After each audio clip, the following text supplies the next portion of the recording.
Chà, bờ sân chỉ kết ai men tên tới á, dươngអាចវិភាគចិត្តរបស់យើងពេលដែលយើងសប្បាយនិងពេលដែលយើងមិនសប្បាយចិត្តចាមនុស្សមានអារម្មណ៍អត់ដូចគ្នាទេអញ្ចឹងបើមនុស្សម្នាក់ៗដែលមែងគិតឃើញអំពីផ្លូវវិជ្ជមាននិងអវិជ្ជមាននៅពេលដែលគាត់សប្បាយចិត្តឬមិនសប្បាយចិត្តជាពិសេស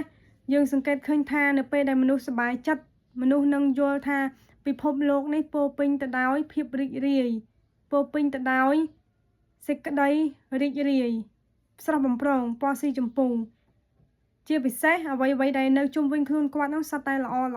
ជីវិតរបស់គាត់រស់នៅប៉ុណ្ណឹងគឺមានន័យគ្រប់គ្រាន់ហើយមានសេចក្តីសុខមានសុភមង្គលហើយប៉ុន្តែបើសិនជាយើងក៏លេចទៅមើលនៅពេលដែលអារម្មណ៍របស់យើងណាអត់សប្បាយចិត្តកើតទុក្ខយើងនឹងទទួលបានអារម្មណ៍ថាពិភពលោកនេះពោរពេញទៅដោយ